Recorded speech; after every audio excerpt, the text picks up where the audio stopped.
Hi, I'm Marilyn Rowland, President of Arts Falmouth. Thanks for attending this virtual Woods Hole Trad Stroll. It's been a tumultuous year and a half, not only because of the pandemic, but because of a growing realization that we, as a diverse nation, have to do more to acknowledge that diversity and to cultivate a welcoming and inclusive environment for everyone. Our topic today is the inclusion of people with disabilities in the arts. It's not enough to say everyone is welcome at our events or we don't discriminate. We really have to actively encourage the participation of all. To find out what we can do to make our events more inclusive and to follow through. Our first step is to learn more. As part of the virtual Woods Hole Trad Stroll, we will be talking to several people about the inclusion of people with autism, with Down syndrome, and with intellectual disabilities. And we will have an online art class geared for people with and without intellectual disabilities, an inclusive art project that everybody can participate in. To start things off, I invited Lisa Drennan, the founder of Merge, an organization whose mission it is to provide guidance on inclusion of people with disabilities in the community for the benefit of the community, as well as for the benefit of people with disabilities. I met Lisa at the home of Marie Younger Blackburn at her son Chase's 17th birthday party. Chase has Down syndrome, but he's a big fan of music, dancing, theater, and the arts. We'll be talking to Marie and Chase in another of our Inclusion in the Arts discussions, but right now I'd like to introduce you to Lisa. Hi, Lisa. Thank you for joining me on Zoom to discuss this important topic. Can you tell me a little more about yourself, the work you do, and people that you serve? Yes, absolutely. So my background is working directly with people with intellectual developmental disabilities. I worked at a place in Pembroke, Massachusetts called New England Village, and it was a residential community. It was there that I really started to have a focus on how important recreation and enrichment opportunities were for these men and women that I worked for. And I ended up particularly focused on how do you teach classes, right? I ended up being the director of the Solar Wellness Center, which was a wellness center on the campus that was designed and implemented or available to the men and women who live there and then the community as well. We had aquatics and fitness, music, art, enrichment opportunities, and it became particularly focused on when I would hire an instructor to provide instruction of these classes, that we had best practices that were in place on how do you teach so that everybody in the class had a meaningful participation. So it was through that kind of concept and really knowing how important, community and enrichment and recreation was. I went on to be the director of inclusion for the South Shore YMCA, and that's south of Boston area. And we had some camps, excuse me, on the Cape. So there, my role kind of took a different position. Rather than working with people who were committed to working with primarily just this population, I'm now working with typical staff from a typical Y. They could be a Zumba instructor, a camp counselor, someone who works the front desk, someone who is a lifeguard, right? So on and on, who perhaps didn't have experience welcoming and engaging and supporting people with disabilities. So it was through that work that there's an entity in the Y called the YUSA, and that is their headquarters, for lack of a better word, right? And it's a centralizing headquarters. And I was asked to provide a working group or a resource group for Ys across the country and sharing my best practices on what I had developed at our Y at the South Shore YMCA. How do you start practices, policies and procedures, build programming, how do you train, and different things of that nature, like my role. So my role was to teach the rest of the world, what I call, how to be inclusive, how to be comfortable, and how to have those tools to welcome and then engage and support our community members with, I use the term diverse abilities. It just means any range of different type of disability or disorder or difference that would affect how someone participates, how they learn, and how they interact and absorb the world around them. So that brought me to, more naturally, when I realized the impact and the need, the tremendous need out there with WISE across the country, I decided to go out on my own. So I started Merge. The name of my company is Merge Diversibility Inclusion Consulting. I primarily work with recreation, sport, camp, any community organization, a library, a church, first responders, anyone that works with the general population. And that's who I say I work with the rest of the world, right? To help people with disabilities to be more welcomed. All right. So that's kind of my edge, because we have organizations that support people with disabilities, and what happens is when they live separately and work separately and recreate separately, is that it's kind of like others, like, oh, they have their own staff or their own supports. So our general community may not think that we should put more efforts into welcoming in our community members with diverse abilities. So that's where I started Merge. And I also, through just experience and as I was getting the word out there more, and family members perhaps were hearing of me, I recognize that when you think of that bridge, right, a bridge of, here's agencies that support people with disabilities, and they're trying to help our folks to get out in the community. Well, here's the community. And then when they didn't have resources or ideas on how to do this, or comfort levels, or, variety of different, like, what are their ability to be welcoming and help others to belong, they just keep hitting a wall. It would be like constant one-way traffic, right? Now, when you help to teach a YMCA and a rec program, a arts program, a church, a library, to be more inclusive, then the bridge can go like this, right? And there can be kind of collaboration back and forth, so that both are comfortable wanting to be more inclusive and wanting to have what I call authentic community inclusion. So that's what my work with Merge. But I also go back to agencies like an ARC, right? Or in our area, RTR, New England Village, CSI. There's different agencies that support people with disabilities. I go in and I train them. What did I learn from my time at the Y? So I will train them on what is community inclusion and how can you help support the men and women, the children that you advocate for, to be active and engaged within their community authentically. So, Marilyn, there's a big difference between, oh, well, there's a special program here just for people with disabilities, and that's not the kind of world that I'm living in or I'm trying to help us focus on. I'm talking about existing community programs that can welcome and people into what they already offer, not necessarily build a separate, segregated or specialized program for them. There's a place for those types of programs, and I'm not saying that they should not exist, but they should be stepping stones toward full authentic inclusion. So that's something that I would teach in one of my trainings. We go over the different models and the different ways that somebody can participate. Maybe it's like a unified, very popular and say like a sports situation. Specialized, adaptive, but integrated. But what I'm talking about is full authentic inclusion where everybody is together. And that's the space that I'm trying to open up and help people be more comfortable in. So that's where I'm at. That sounds terrific. From the point of view of Arts Falmouth, we all thought it's enough to open our doors and say, everyone's welcome. But I'm beginning to understand that we have to do a little more to make sure that we offer a comfortable, appropriate, and engaging space for everyone. Absolutely. There's something that I call, it's my second principle of inclusion, and it speaks to what you're saying there. It's not just physical proximity, meaning we open our doors and of course would welcome in people.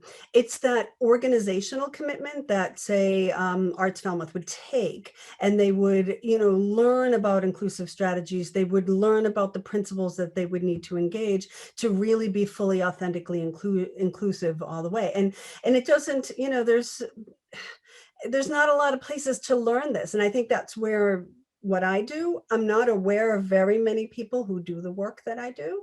I wish there were more of us that we could just, kind of, roll through the United States and really help everybody to think in this way. But I'm glad I'm here, and I'm glad I provide this service, because if Arts Falmouth wanted to really focus on their inclusion initiative, that's where I would help them, right? Or any organization. And I would come in, and my most ideal setting is going to be like what I call like from the top down.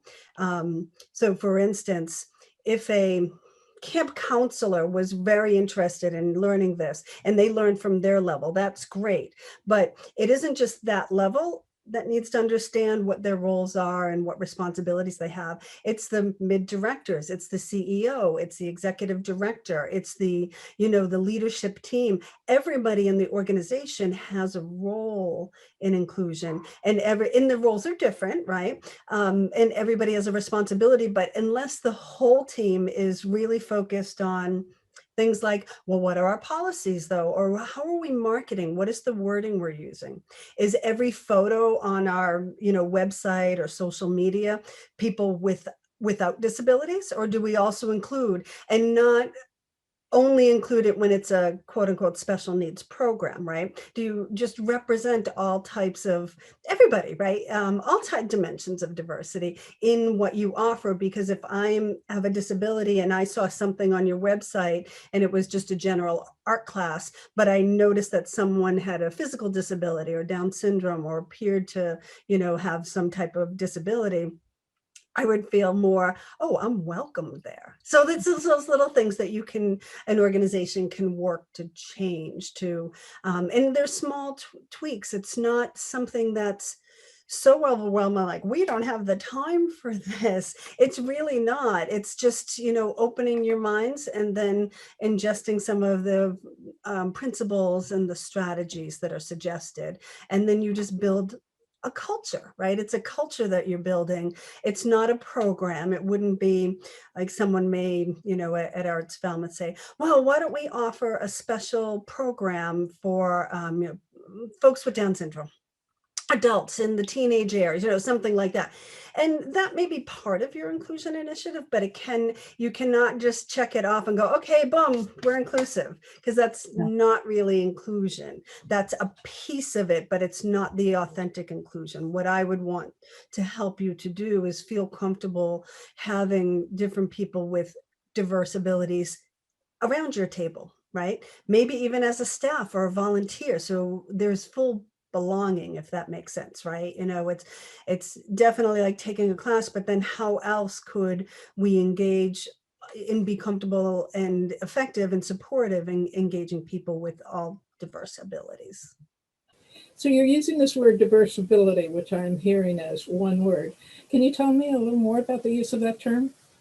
So no, it's a good question. And it actually started in my time with the Y, because we were identifying that often, sometimes when you may use the word disability, we automatically would think of a person who uses a wheelchair, right? Or somebody with Down syndrome. But a majority of disabilities are hidden disabilities, right? And it could be autism, social emotional issues, sensory processing considerations. It could just be mental health, neurological. So there's so many different ways that we want to. This is how I put it. If you're an instructor, right, and you're teaching what have you, or you're in charge of a group, or you're running something, say you have 20 people in your group, chances are very good that several of the persons within your group are going to learn differently, are going to participate differently, interact, engage with the world around them differently, for a variety of those reasons that I just told you. So the reason I use diverse abilities, because I want you to look at your whole group and not just that person with the disability, this person with the disability, and then the rest without, because you don't know who has or doesn't have anxiety or, different things that would affect the way that they participate. So I use diverse abilities to kind of just encompass all of those different ways that a person's participation can be impacted, but also everybody, right? So when we think of it's all 20 people in that group. So the way that you present your information, the way you teach, the way you instruct, the way you offer your courses, you're thinking about everybody, not just people without disabilities, people with disabilities, and then trying to merge them together, right? You're trying to merge them together, but merge them together so that there's 20 people in your group, not 4 with disabilities and 16 without. So we stop identifying people as their disability and we look at the group as a whole. So that it's kind of a mind shift, right, on how we see the group in front of us. And to me, it feels more inclusive because you're, no matter who's in front of you. And I could have, like a diverse ability in participating in a certain activity where I maybe have anxiety, but I'm perfectly fully capable and able to successfully participate in other activities, right? Or somebody could just not be, physically inclined to want to do a particular activity, but sitting in an art class, fully independent, right? So it could, you just want to be aware that everybody has different places. It's called like meeting people where they're at. And that's one of the philosophies that I have too. You meet people where they're at. How do we help create a culture that everybody can feel comfortable and supported? But most important, the staff, the counselors, the instructors, whomever leaders of groups in the community are comfortable. And that's what I provide. I provide that training, that consultation to help everybody to be comfortable. That's great. So, what are the benefits of inclusion for people with disabilities and also for the community at large? So, when I think about the benefits, so I started in this field in the 80s, right? And at the time, the deinstitutionalization was such a great thing. And it was like, obviously, what was happening to men and women with disabilities was horrific, right? Being, kind of sent away, locked away, the way that they treated them. It was like trying to change them or, just, abuse beyond belief. It was horrible. So deinstitutionalization was a great thing in the 80s to help men and women to get out of those institutions and to live within their community. But they were also still separated, right? In nicer homes, treated more, obviously respectfully and as human beings. That when you look at that history, that was a step in the right direction. But then you notice that they're still, okay, they live in this group home and they travel in groups, right? And they always have special this and special that. So they may have been in our community, but were they truly part of our community? I don't think so. So then there was a big push about, and I worked at a place, I will admit, and back in the 80s, we had a bus and we would take the bus to do the activities and at the time it was great that these men and women got to go out to go to this activity or that, go to the baseball game, whatnot, because that was a big difference. Before it maybe wasn't happening, but it still had that, them and the rest of the world, right, kind of mentality. And there started the whole, what we call person-centered planning, really starting, rather than saying, well, this whole group home goes out together and goes to here, and there's really no choice in the matter, it's just what's scheduled and what they do. There started to be more of a person-centered planning that, well, what if Bob doesn't like baseball? Does he still have to go just because, or what if we've never seen a musical and Sarah really loves musicals, but it's not on the schedule. So, we started thinking about somebody as an individual. What do they like? What are they passionate about? And then trying to help them to engage in that activity and within the community. But as I spoke, there's barriers because if the community isn't prepared and doesn't have those tools or resources or confidence, it was kind of running on this treadmill that would just be constantly like this, right in the bridge. And so when we do create that bridge that's stronger, and when the community understands that it's going to be a better community when we welcome everybody in, that's when we're going to start seeing a lot more benefits. And now, so programs, or I'll just take the Y that I worked with, for instance, made a full commitment to inclusion. You know, they had a position where this is what I would teach staff, how to be more inclusive in their practices, how to welcome, engage, and support our community members with diverse abilities, what's the proper language to use, you know, how to make them feel more comfortable, disability etiquette, all of that. When you start to see that happen, you know, men and women with disabilities were in a yoga class with you, not always in a special one or separate one, in with you. You would start to see interactions for those men and women that they were treated like a yoga student rather than, you know, Kelly who has Down syndrome, or so-and-so with autism, or so-and-so with, right? So rather than seeing a person as a disability, you're starting to get to know someone. And maybe you've never been in classes with people with disabilities. You know why? Because they always did everything separate. And then you get to know them and like, oh, you like that music too? Or, oh, you're a Patriots fan, or you like this or that. And you start to find similarities.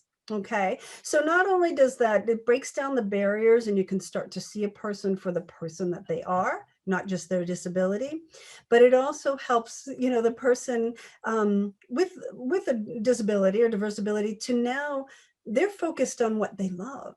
And isn't that what it's all about? They have social interactions with other people within the community. Because what has happened because of the way history has, you know, presented itself is that there was a study done, and I don't know the numbers exactly, so I'm going to just kind of, you know, just generally state. It took 100 men and women and had them identified who were the important people in their lives, who they had, you know, connections with.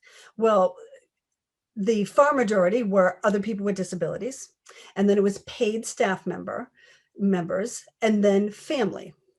The small minority, like less than 5%, and in most cases less than 2.4%, were actually another person without a disability. So how can somebody really be a community member if they have no connections with someone who isn't paid, who doesn't also have a disability, or isn't their family member?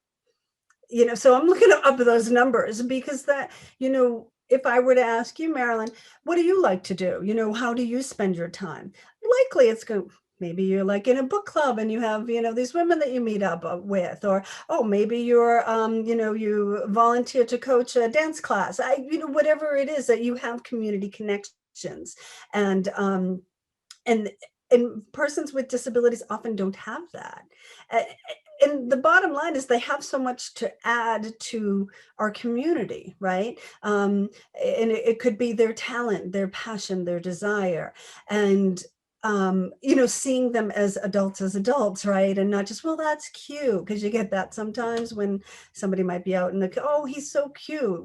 He's 36 years old. Like, you know, you got to question that a little bit. Like, I'm not sure if I'd say cute. Oh, is he friendly? Yes, but tell me a little bit more about him, right? You know, oh, he's a really good musician. Did you know that? All right, now we're kind of seeing the person for the person. So it's all about value and belonging. And I think that those are where the benefits can come. Now, other benefits for an organization, and if we want to talk dollars and cents, great, let's talk dollars and cents, because that is the biggest hurdle and barrier, I believe, on why people hold back on, oh, we can't do that. We don't know how. It will take this or that, or it's going to cost money, or what if something happens and they sue us? I mean, there's just all these thoughts that are, you know, kind of business driven, or thinking that it would be an issue, right, financially for the organization. Well, okay, so look at it this way. When you are more fully inclusive and you're making efforts to, number one, you're increasing your membership, right? So YMCA makes money off of the number of members they have. When you're more welcoming, if you took, you know, 1 in 5 or 20% of our population have or will have some type of disability in their lives, take that number. Now, if you took your membership and you're like, what if I can increase that by, adding another 20% in? That's huge, right? So you're now tapping into a new revenue source.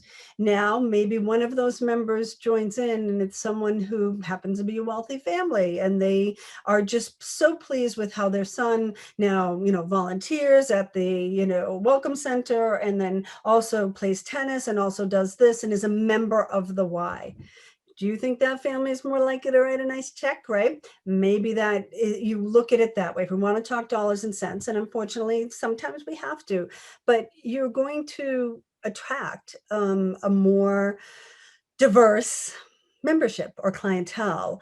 And I know myself, if I had two grocery stores to, they're my favorite side by side, one was focused on hiring people with disabilities, and I could see that. I personally am going to go there. And I would guess every person who has a son or daughter, brother, sister, parent with a disability who recognizes that, they're going to go, I'm going to spend my money there. And if there's one that is not, likely you're not. You're going to go where there's representation, right, of everybody. So there's so many more benefits like that. It's good for our community. You're serving you're creating an opportunity to serve all of your community, which we should be about, right? Particularly, maybe faith organizations and YMCA's, Boys and Girls Clubs, their missions are about serving your community. And are you really serving your community if you're only serving 80% of it? No, I don't think so. So that would be where that kind of line of thinking. And, the training, yes, you invest in training, but the way my training works, I'm going to go in and I would ideally like to work from the top down so that it's sustainable, so that strategies that I suggest are actually implemented and there's follow through. Once I build that culture, I walk away, and it's up to that, they're not going to come to me to solve every problem. I'll always be there if they have a question, of course, but my goal is to help create that independence within that organization so they can do this on their own. And I've been through this, and I've watched so many organizations go through this process, and I have it all right here in my head and in my presentations, and I'll share that with you so that you can now do that on your own. And there could be, a cost to have her come in. Yes, but the benefits, like we just discussed, are going to far away. And you can look for a local business to sponsor the cost of having a trainer come in, right? What business wouldn't want to make a donation to help support a more inclusive program, right? So maybe there is someone that gives that initial donation to really help that organization to be more inclusive in their practices.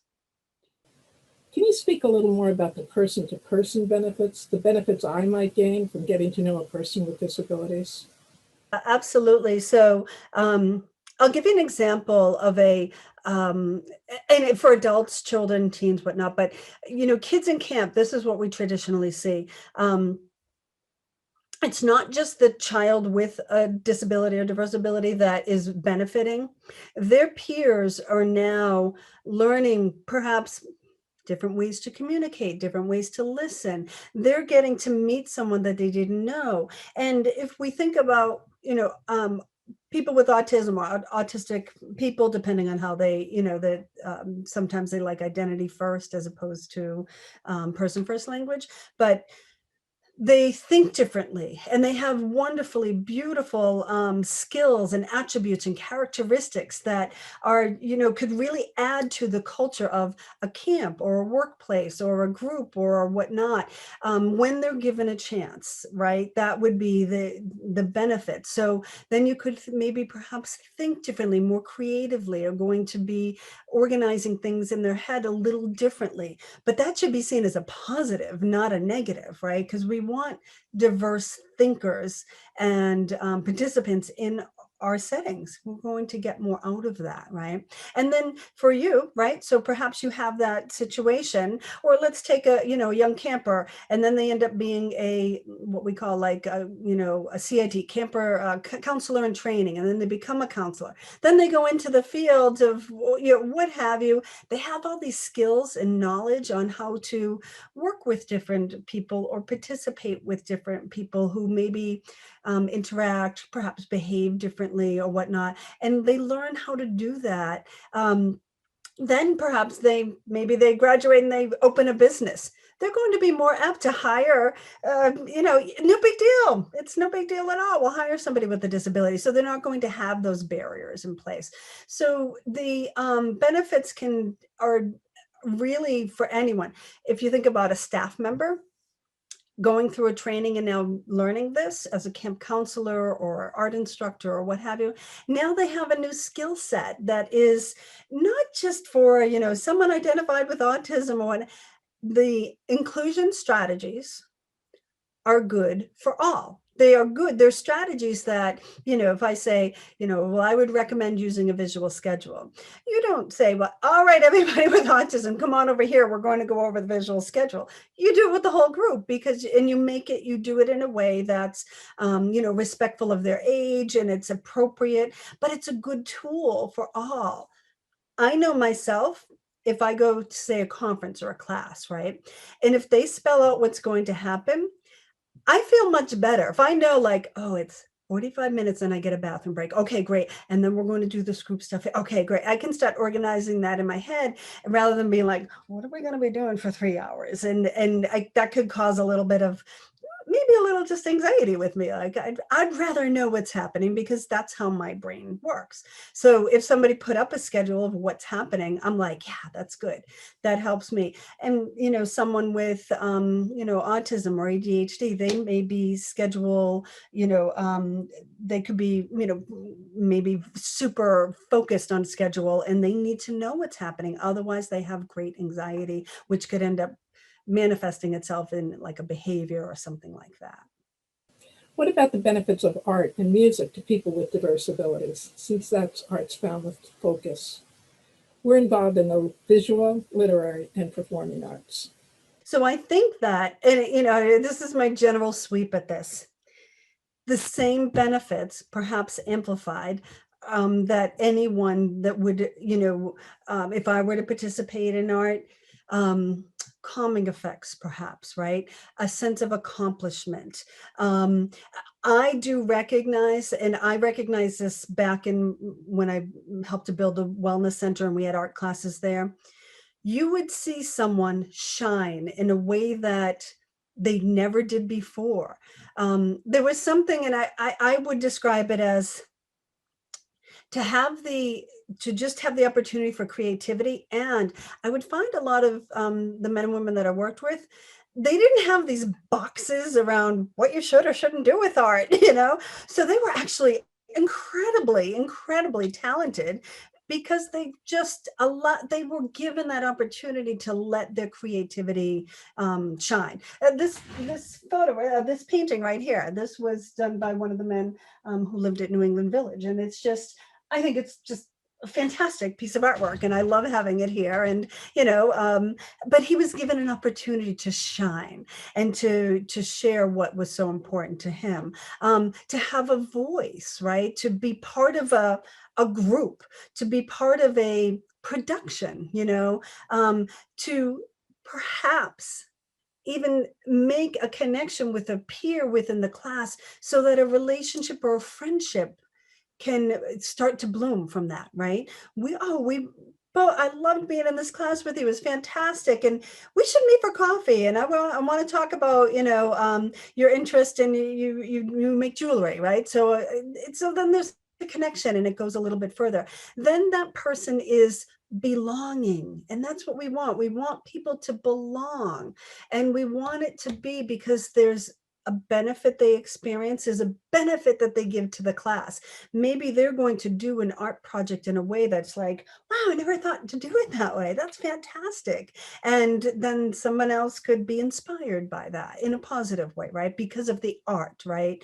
And because they're an artist who are expressing themselves and not a person with a disability, right? They're an artist. So whenever anybody has the opportunity to fulfill a role, right? I'm an athlete, right? So I'm a hiker, I'm a bicyclist. When I get to be in that role, I love it. I'm happy. That's me, right?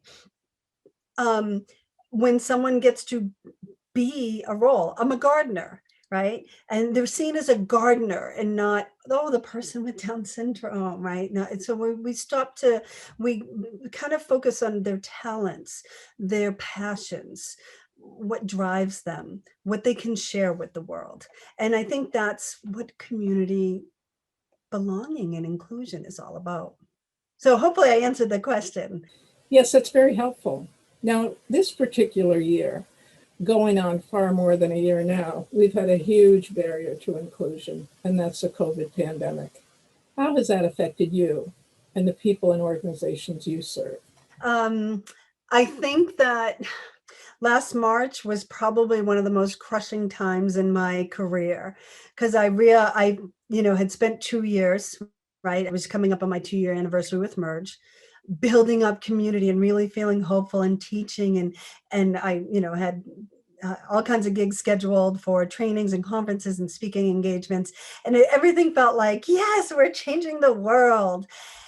When that hit, first there was the, oh my goodness, my business, will it survive? But immediately I was just a little devastated by the impact that this would have, very devastated by the impact this would have on our community members with disabilities, the families, and how, maybe they had worked for years to have their son or daughter, have a volunteer job out in the community, maybe a paying job, be part of the Y, take classes, be out there in the community. And now it's gone. And most people with disabilities perhaps didn't have the social or technology savvy to stay connected socially, like others might have. It might have needed a little bit more, assistance in that area because it wasn't a skill set they could have. So it was devastating. And I think one of the hardest part is when that term first came out, socially distancing. And it was a little crushing to me. I was like, no, we can still socially connect. We have to physically distance. So I just, like up all night and just really like, how am I going to help our communities? How am I going to keep doing my job, but now address the issues that are going now? Isolation and loneliness was a major factor with people with disabilities before the pandemic. Can you imagine how hard it was when the pandemic hit? And hopefully maybe some of us that experienced isolation and loneliness, when the pandemic's over, I'm hoping we're more thoughtful of people with disabilities are likely could still be in that space. So, but with that being said, I just kind of had this aha moment, and you were hearing like, this is canceled and that's canceled, and all in April, everything was starting to be canceled. And I thought to myself, like, as things are building in different ways, whether it be online learning or different, applications of getting people together, I thought to myself, but inclusion can't be canceled. And it just was like, boom, So I started, and then I just got to work and I created all these webinars. So I took everything I knew about inclusion and building inclusion and help people to feel part of our community. And I just shifted it, and it was all called Inclusion is Not Canceled, right? So there were, I was trying to get the message out there. We can't stop thinking about our efforts to make sure everybody, now more than ever, we need to be thinking about people with disabilities. So that's kind of where that, came from. And I continued to work with the organizations that I did, a little bit more with agencies, because now you got family members who are like, oh my goodness, my daughter's in school all day and now she's home and I have to do my job. I have to do OT and PT with her, speech therapy, keep her engaged. Her whole world is thrown through, up into the roof. And her whole world was disrupted. She can't see her friends. She doesn't understand why she can't see her friends. And how can I help these families? And that was part of the trainings that I offered, was to help. Now, as things come back out, one of my focuses on one of the trainings, it was called Coping Strategies During a Time of Isolation and Uncertainty.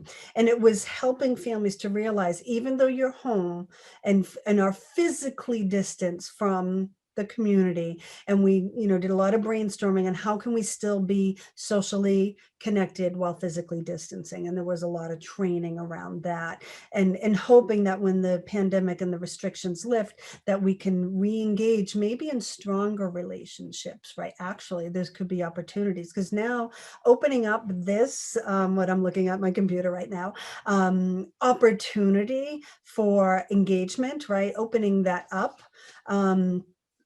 could present different opportunities for people to connect. So maybe someone who's really interested in, dinosaurs or, prehistoric, history or whatnot, joins an online group and is a member of that group, and then, does some tours together to see a museum with other people who enjoy that. And maybe there's a connection that when the pandemic lifts, that can be more in person. So there were, in a weird way, there could be some silver linings in that if we think differently in how we connect to community members, then maybe they'll be there when the pandemic lifts. So it's been a hard year, and it continues to be, but my work, I'm just more passionate about. I'm just more driven. I really want to get out there and help our community to be more thoughtful. I created a training on, say at Arts Falmouth, you were going to do online instruction, right? I created a training on,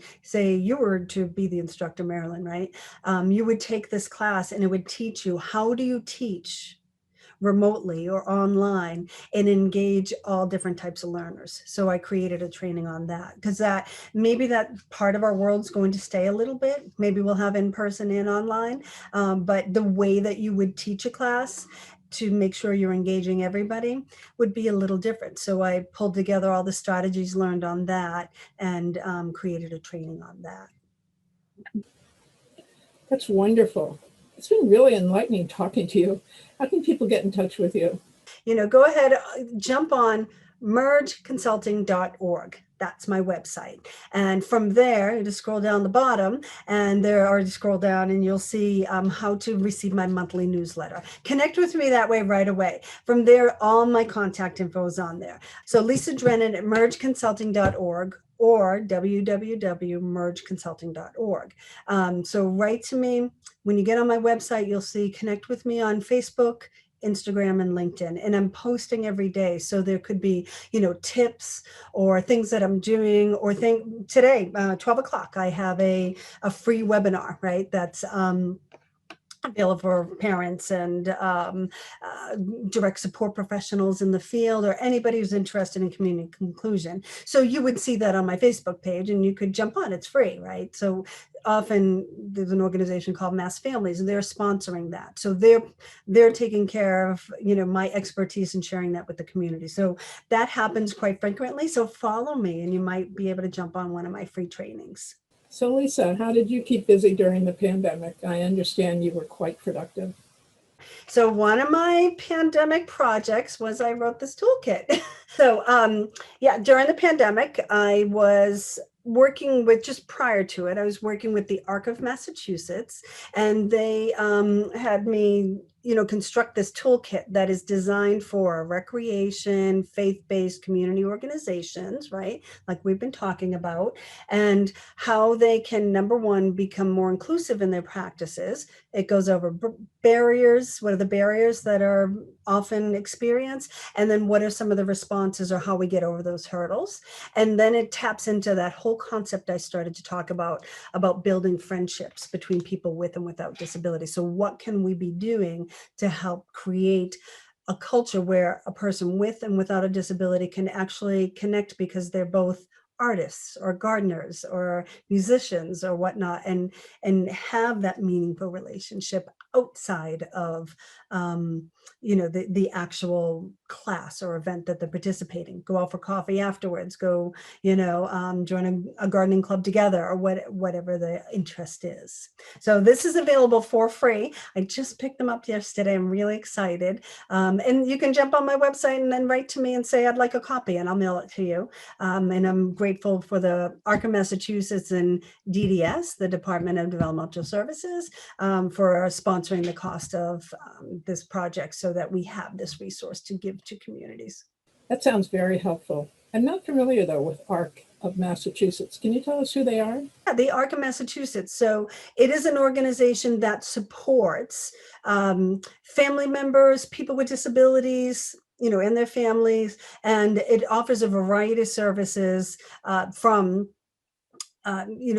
perhaps even community programming, resources, educational resources from children all the way up to, from I'm sure like 0 to 100, right? So all types of supports and resources, huge organization. Each geographical area has their own, like there's Plymouth and Greater, I think it's Plymouth and the Greater Cape or Upper Cape. Plymouth and Upper Cape, there's South Shore, there's probably Cape and the Islands is the lower on the islands, Boston area, metro area. There's all types of regional offices of the ARC. And then there's the ARC of Massachusetts is the kind of headquarters of all those regions. Thank you so much. Is there anything else you want to say? Oh, I think this was fabulous. It was great to talk with you. And I'd be, happy to, continue the conversation with you more in your role at Arts Falmouth and see what we can be doing. I do travel, so I'm fully vaccinated now, so I will be doing trainings wherever is safe, wherever people are comfortable, or I do them online. So I have both of those options. If there's an event someone is having or, some type of conference and they are looking for a speaker on community inclusion, I also do that as well. Thank you so much for talking to us today. It's been very interesting and I think really helpful to individuals and organizations hoping to create a more inclusive environment for all. So glad to have this opportunity to chat. Let's continue the conversation. Absolutely. Take care. Bye-bye.